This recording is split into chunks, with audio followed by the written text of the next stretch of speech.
আমি তো ভালোবাসি তোকে পর্ব ৩৫। মেঘের চিৎকারের শব্দে আবিরের হৃদয় কেঁপে উঠেছে। সহসা ফোন ফেলে ছুটে যায় রান্নাঘরে। গরম তেল ছিটকে পড়েছে মেঘের হাতে পায়ে। এত রাতে বাসার মানুষ সজাগ হলে ঝামেলা হবে ভেবে চিৎকার দিয়েই নিজের মুখ চেপে ধরেছে। ফ্লোরে বসে ফুঁপিয়ে ফুঁপিয়ে কাঁদছে। আবির চুলা বন্ধ করে ঝড়ের বেগে টুথপেস্ট নিয়ে আসছে। হাঁটু গেড়ে বসে আলতো করে হাতে আর পায়ে পেস্ট লাগিয়ে দিচ্ছে। কয়েক মুহূর্তের মধ্যেই আবিরের শরীর ঘেমে একাকার অবস্থা। রক্তাভ দুচোখ মেঘের হাতে পায়ে নিবন্ধ। বুকের ভেতর হৃৎপিণ্ডটা অবিরাম কাঁপছে। মেঘের হাতে পায়ে পেস্ট লাগিয়ে ফু দিয়ে দিচ্ছে। মেঘ কেঁদেই যাচ্ছে, তবে এই ক্রন্দন শব্দহীন। আবির ভ্রুকুচকে নিজের ভেতরে থাকা সবটুকু আক্রোশ কণ্ঠে ঢেলে দাঁতে দাঁত চেপে বলল, আমায় না জ্বালালে কি তোর শান্তি হয় না? আবির ভাইয়ের রাগান্বিত কণ্ঠ শুনে মেঘ জলসিক্ত চোখে আবিরের মুখের পানে তাকায়। চোখ পড়ে রক্তাভ দুচোখে। এই চোখে অসহায়ত্ব স্পষ্ট প্রতীয়মান হচ্ছে। আবিরের নিঃশ্বাসের মাত্রা তীব্র। কপালে বিদ্যমান ঘামের বৃন্দগুলো চিকচিক করছে।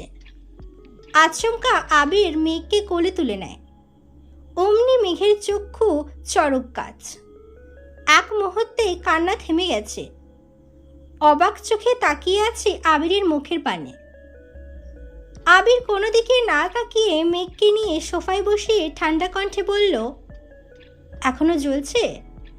মেঘ এপাশ ওপাশ মাথা নেড়ে না করল। আবির মেঘের হাতে পায়ে ফু দিতে দিতে হঠাৎ অত্যন্ত নমনীয় স্বরে বলে উঠল, কথা বললে কেন কথা শুনিস না? তেলটা যদি আর একটু বেশি পড়তো? কি তখন কি হতো বল? মেঘ অপলক দৃষ্টিতে আবিরের দিকে তাকিয়ে আছে। আবির ভাইয়ের বলা কথাটা মেঘের কলিজায় লাগছে। আবির ভাইয়ের এত কোমল কণ্ঠ কোনোদিন শুনেনি সে। মেঘের অপলক দৃষ্টিতে আবিরের অদ্ভুত ঘোর কাজ করছে। কোনো মতে চোখ নামিয়ে শুধালো, রাতে খাইছিস? মেঘ আস্তে করে বলল, না। আবিরের মেজাজ খারাপ হলো। কপাল কুঁচকে মেঘের দিকে তাকিয়ে প্রশ্ন করল, এত রাত হয়ে গেছে, খাসনি কেন? মেঘ যে উপন্যাস পড়তে পড়তে 11টা বাজিয়ে ফেলেছে, তারপর থেকে আবির ভাইয়ের অপেক্ষাতে আছে, এই কথা আবির ভাইকে কীভাবে বলবে সে? মেঘের হাত ও পায়ের দিকে একবার দেখে ঠান্ডা কণ্ঠে বলল, এখানে চুপচাপ বসে থাক, আসছি আমি। কিছুক্ষণের মধ্যে আবির আরেকটা ডিম ভেজে ভাত নিয়ে আসছে। মেঘ নির্বাক চোখে চেয়ে আছে। হৃৎপিণ্ডে ধুকপুকানি শুরু হয়ে যাচ্ছে। আবির ভাই খাবার নিয়ে আসছে। আবির ভাই কি খাইয়ে দেবেন? এসব ভেবেই অস্থির হয়ে যাচ্ছে। জ্বরের ঘরে প্রথমবার মেঘকে আবির খাইয়ে দেওয়ার অনুভূতি ঠিকমতো বুঝতে না পারলেও আজ সে অনুভব করতে পারছে। খুব যত্ন সহকারে মেঘকে খাইয়ে দিচ্ছে আবির। পানির গ্লাসটাতে পর্যন্ত ছুঁতে দিচ্ছে না। খাওয়া শেষে মেঘের হাত আর পা পরিষ্কার করে ফ্রিজ থেকে দই বের করে নিয়ে এসেছে। এর মধ্যে কম করে হলেও 100 বার প্রশ্ন করে ফেলেছে, জ্বলছে কিনা, ব্যথা করছে কিনা। মেঘের থেকেও আবিরের যেন অনেক গুণ বেশি দুশ্চিন্তায় আছে। আবিরের আতঙ্কিত কণ্ঠস্বর শুনে মেঘ বারবার অবাক চোখে তাকাচ্ছে। আবির ভাইয়ের এই আচরণ কি ভাইয়ের প্রতি বোনের ভালোবাসা, নাকি অন্য কিছু? অন্য কিছু ভেবেও বারবার আটকে যাচ্ছে। মনে পড়ে যাচ্ছে ফুপ্পিকে নিয়ে আবির ভাইয়ের বলা কথাগুলো। মেঘকে কোলে নিয়ে রুম পর্যন্ত দিয়ে আসছে। 3 দিন হয়ে গেছে মেঘের হাতে পায়ে তেল পড়েছে। ভাগ্য ভালো ছিল বলে মেঘের হাতে ফোসকা পড়েনি, তবে দাগ হয়ে আছে। এই দাগ বুঝতে বেশ কিছুদিন লাগবে। সময় চলমান। মেঘ আর বন্যা দুজনেই ঢাকা বিশ্ববিদ্যালয়ে উদ্ভিদ বিজ্ঞান বিভাগে ভর্তি হয়েছে। ক্লাসও শুরু হয়ে গেছে। মায়া ঢাকা বিশ্ববিদ্যালয়ে চান্স পেয়েও ভর্তি হয়নি, তার পছন্দ মতো জগন্নাথ বিশ্ববিদ্যালয়ে ভর্তি হয়েছে। পাখি এখনও ভর্তি হয়নি। বন্যার মেঘের নতুন 3 জন বান্ধবী হয়েছে। লেজা, সাদিয়া আর মিষ্টি। আর দুজন ছেলে বন্ধুও হয়েছে, মিনহাজ আর তামিম। মিনহাজের সাথে বন্ধুত্বটা খুব অদ্ভুতভাবে হয়েছে। প্রথম দিন মেঘ আর বন্যা আশপাশ দেখতে দেখতে ডিপার্টমেন্টে হাঁটছিল। এক ছেলে একটা রুম থেকে দৌড়ে বের হচ্ছিল। মেঘ আর বন্যা অন্যমনস্ক থাকায় বিষয়টা খেয়াল করেনি। ছেলেটা কাছাকাছি আসায় মেঘ দ্রুত সরতে গিয়ে হাতে ব্যথা পেয়েছিল। অথচ ছেলেটা মেঘ আর বন্যাকে দেখে দৌড় থামিয়ে উচ্চস্বরে চেঁচিয়ে ওঠে, দেখে চলতে পারো না? কোন ইয়ার? বন্যা আস্তে করে বলে, প্রথম বর্ষ। ছেলেটা বিরক্তির স্বরে ও বলে চলে যায়। বন্যা আর মেঘ দুজনেই আহাম্মকের মতো চেয়ে থাকে। ছেলের হাবভাবে মনে হয়েছিল সিনিয়র কোনো ভাইয়া। তারপর যখন দেখলো এই ছেলে ওদের সাথেই পড়ে, তখন দুই বান্ধবী তেলে বেগুনে জ্বলে উঠেছিল। এরপর থেকে ছেলে বেশ কয়েকবার মেঘ আর বন্যার সঙ্গে কথা বলতে আসছে। প্রথম দিনে দুষ্টামির জন্য প্রতিদিন কম করে হলেও 10 বার করে মাফ চায়। বন্যা আর মেঘকে এখন আপু বলে রাখে। সেই মিনহাজের সাথে ভর্তির দিন থেকে তামিমের পরিচয়। আস্তে আস্তে ভালো বন্ধুত্ব হয়ে গেছে। মিনহাজের মাধ্যমে বন্যা আর মেঘের সঙ্গেও তামিমের খুব ভালো বন্ধুত্ব হয়ে গেছে। আজ শুক্রবার বাড়িতে মিম, আদি আর মেঘের হইচই চলছে। আবির সকাল সকাল উঠে নাস্তা করে বেশ কয়েকটা সময় ধরে ভাই বোনদের দুষ্টামি দেখছে। দুপুরের পরপর আবিরের বড় মামা আসছেন। ওনার বড় মেয়ে মাইসাকে ছেলে পক্ষ দেখতে আসবে, তাই উনি সবাইকে দাওয়াত দিতে আসছেন। যদি পছন্দ হয় তাহলে বিয়ের দিন তারিখ ঠিক হয়ে যাবে। আলী আহমেদ খান স্বাভাবিক কণ্ঠে বললেন, আমি এখন যেতে পারবো না, আপনি বরং আবিরের মাকে নিয়ে যান। বিয়ে ঠিক হোক, বিয়ের সময় সবাই যাব ইনশাল্লাহ। বড় মামা আবিরের দিকে তাকাতেই আবির বলে উঠল, বড় মামা আমায় যেতে বলো না প্লিজ, আমার অনেক কাজ আছে। তুমি আসছো যেহেতু আম্মুকে আজই নিয়ে যাও, এতে কোনো সমস্যা নেই, তবুও আমায় যেতে বলো না। বড় মামা একটু রেগে বললেন, এখন তোদের সমস্যা শুনছি, কিন্তু বিয়ের সময় আমি কারো কোনো সমস্যা শুনতে চাই না। আমার মেয়ের বিয়েতে সবাইকে উপস্থিত থাকতে হবে। আবির ঠান্ডা কণ্ঠে বলল, যদি চাও সবাই মায়েশা আপুর বিয়েতে উপস্থিত থাকুক, তাহলে আগামী মাসের মাঝামাঝিতে তারিখ দিও, বাকিটা তোমাদের ইচ্ছে। এই বলে আবির চলে গেছে। আগামী মাসে মিম, আদির বার্ষিক পরীক্ষা শেষ হবে, তারপর বিয়ে হলে সবাই যেতে পারবে। এজন্যই আবির বিয়ের তারিখ আগামী মাসের মাঝামাঝি দিতে বলেছে। কয়েকদিন পর সকালবেলা খাবার টেবিলে সবাই একসাথে খাবার খাচ্ছিল। আলী আহমেদ খান হঠাৎই বলে উঠলেন, আবির তোর কি কিছুদিন সময় হবে? আবির বাবার দিকে তাকিয়ে প্রশ্ন করল, কেন? আলী আহমেদ খান বললেন, তোকে রাজশাহী যেতে হতো। আবির ভাই রাজশাহী যাবে শুনেই মেঘ আঁতকে ওঠে। ঘুম থেকে উঠে আর রাতে ঘুমাতে যাওয়ার পূর্বে আবির ভাইকে দেখা মেঘের নিত্যদিনের অভ্যাসে পরিণত হয়ে গেছে। আবির ভাইকে রাজশাহী যেতে হবে শুনে অষ্টাদশীর মন সহসা খারাপ হয়ে গেছে। আবির কিছু বলার আগেই পাশ থেকে ইকবাল খান উঠে বেসিনের দিকে চলে গেছেন। আবির একবার বেসিনের দিকে দেখে পরক্ষণেই মেঘের দিকে এক পলক তাকালো। মেঘ মাথা নিচু করে বসে আছে। আবির ভারী কণ্ঠে বলল, ঠিক আছে, কবে যেতে হবে? মোজাম্মেল খান বললেন, আগামীকাল গেলে ভালো হবে। কেউ আর কোনো কথা বলছে না। তানভীর কিছু একটা বলতে গিয়েও থেমে গেছে। আবির খাবার শেষ করে অফিসের জন্য বেরিয়ে পড়েছে। বিকেলের দিকে মেঘের ঘুম ভাঙে। ফ্রেশ হয়ে বেলকানিতে দাঁড়াতেই দেখল নিচে আবির ভাইয়ের বাইক রাখা। তার মানে আবির ভাই বাসায়। মেঘ রুম থেকে বেরিয়ে আবির ভাইয়ের রুমের দরজায় পা রাখতে রাখতে ডাকল, আবির ভাই। পর্দা সরাতেই চোখে পড়ল রাকিব ভাইয়া সহ আরও 3-4টা ছেলে। মেঘ সঙ্গে সঙ্গে দরজা থেকে সরে গেছে।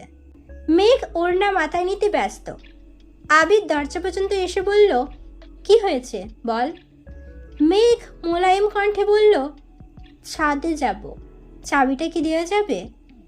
আবির স্বাভাবিক কণ্ঠে উত্তর দিল, তুই দাঁড়া, আমি নিয়ে আসছি। রুমে ঢুকতেই রাকিব বলে উঠল, বাহ আবির বাহ, এখন থেকেই বউকে। এতটুকু বলতেই আবির রাকিবের মুখ চেপে ধরে বিড়বিড় করে বলল, মুখটা বন্ধ রাখ, ও বাহিরে আছে, শুনতে পাবে। উচ্চস্বরে রাসেল, লিমন, মুবারক আর শিশির বলে উঠল, ও। আবির রাকিবকে ছেড়ে ছাদের চাবি মেঘকে দিয়ে গম্ভীর কণ্ঠে বলল, 1 ঘন্টার মধ্যে নিচে আসবি। মেঘ আচ্ছা বলে যেতে নিয়ে আবার থমকে দাঁড়ালো। আবির তখনও দরজায় দাঁড়িয়ে আছে। মেঘকে দাঁড়াতে দেখে প্রশ্ন করল, আবার কি হলো? মেঘ আস্তে করে বলল, রাকিব ভাইয়া বাসায় আসছে, ভালো মন্দ খবর নেওয়া দরকার না? আবির কপাল কুঁচকে তাকালো, ধীরস্থির কণ্ঠে বলল, এখানে রাকিব ছাড়া আরও কয়েকজন আছে, সবার সাথে কথা বলার আপাতত কোনো প্রয়োজন নেই। আর তোর পক্ষ থেকে আমি রাকিবের খবর নিয়ে নেব, যা এখন। ঘরে ঢুকতেই সবাই একসাথে বলে উঠল, এখনই এই অবস্থা আবির? আবির বিরক্তির স্বরে বলল, কি অবস্থা? এখনই ও বলে সম্বোধন করছিস, বিয়ের পর কি বলবি? আবির ঠাট্টার স্বরে বলল, ও গো, হ্যাঁ গো, জান, কলিজা, ফুসফুস, ময়না, টিয়া, টুনটুনি, কত কিছুই আছে। শিশির বলে উঠল, ফাজলামো বাদ দিয়ে বিয়েটা তাড়াতাড়ি কর, আমরা তোর প্রণয়ের শুভ পরিণত দেখতেই চাই। আবিরের মুখের হাসি মুহূর্তেই গায়েব হয়ে গেছে। ধপ করে বিছানার পাশে বসে গরুভার কণ্ঠে বলল, যদি পারতাম সেই কবেই ওরে আমার রানী বানিয়ে ফেলতাম, পারছি না তো। রাসেল স্বাভাবিক কণ্ঠে বলল, সেসব বাদ দে, তোর এখন রাজশাহী যাওয়ার কি দরকার বলতো? এই সপ্তাহে আমাদের মিটিং হওয়ার কথা ছিল, তুই চলে গেলে কিভাবে হবে? আবির বলল, আমায় যেতে হবে, মিটিং পরে করব। লিমন সচেতন কণ্ঠে শুধালো, তোর ইকবাল চাচুকে পাঠালেই হয়, এমনিতেও উনিই তো বেশিরভাগ দায়িত্ব সামলান। আবির ভারী কণ্ঠে বলল, উনি সিলেট আর চট্টগ্রামের সব দায়িত্ব সামলান, ওনার রাজশাহী যাওয়া বারণ। কেন? লিমন প্রশ্ন করল। আবির বলা শুরু করল, অনেক বছর আগের ঘটনা, যখন রাজশাহীতে প্রথমবার কোম্পানির কাজ শুরু হয়েছিল, তখন বেশ কয়েক বছর কাকামণি রাজশাহীতে ছিলেন। ওইখানে যেই বাসাতে ছিলেন, ওই বাসার মালিকের মেয়েকে কাকামণির ভালো লাগতে শুরু করে। মালিকের মেয়েরও কাকামণিকে ভালো লাগে। ধীরে ধীরে ওনাদের মধ্যে প্রেমের সম্পর্ক গড়ে ওঠে। কিছুদিনের মধ্যে মালিকের পরিবার বিষয়টা জানতে পারে। তাদের দিক থেকে আপত্তি ছিল না, বিয়েও করিয়ে দিতে চেয়েছিল, কিন্তু কাকামণি চেয়েছিল পরিবার নিয়ে গিয়ে বউ উঠিয়ে আনবে। সেই যে রাজশাহী থেকে বাসায় আসছিল আব্বু আর চাচ্চুকে নিতে, ওই দিনের পর থেকে আজও রাজশাহীতে পা দিতে পারেননি। বিয়ে তো করতে পারেইনি, রাজশাহী পর্যন্ত যেতে পারেন না। জোর করে আব্বু চাচ্চুর পছন্দে কুমিল্লা থেকে কাকিয়াকে বিয়ে করিয়ে এনেছেন। মনের বিরুদ্ধে গিয়েও সংসারে মনোযোগ দিতে হয়েছিল। সংসারে মনোযোগ আনার পিছনে পুরো ক্রেডিট কাকিয়ার। উনি অনেক ভালো মানুষ, উনি কাকামণির পাশে বন্ধুর মতো ছিলেন। এখনো পর্যন্ত রাজশাহীর বেশিরভাগ কাজ চাচ্চু করেন, এই প্রথম আমি যাব।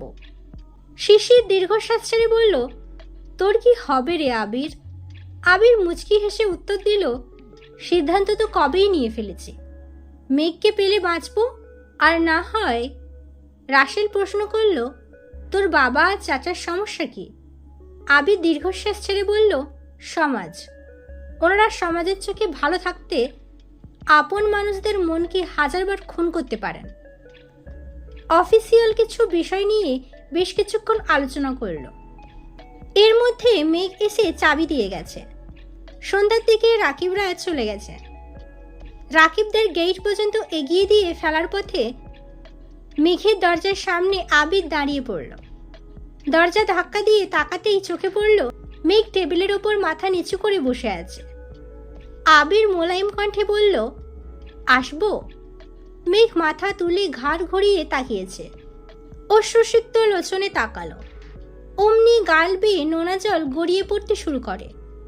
আবিরকে দেখে মেঘ আবার মাথা নিচু করে ফেলছে। আবির এগিয়ে এসে মেঘের পাশে দাঁড়িয়ে প্রশ্ন করল, চা খাবি নাকি কফি? এমন প্রশ্ন শুনে পুনরায় মুখ তুলে আবিরের মুখের পানে তাকালো। এই যে সে কান্না করছে, কই এটুকু সান্ত্বনা দেবে কি না। মেঘ মেঘ মনে মনে ভাবছে, কখন কি বলতে হয় এই বেটা কিছুই জানে না।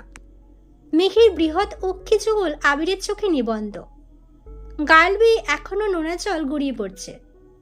আবিরের ওষ্ঠোধ্যায় কিছুটা প্রশস্ত হলো, কণ্ঠ খাদে নামিয়ে বলল, এই যে কান্না করছিস, একটু পরই তো মাথা ব্যথা শুরু হবে।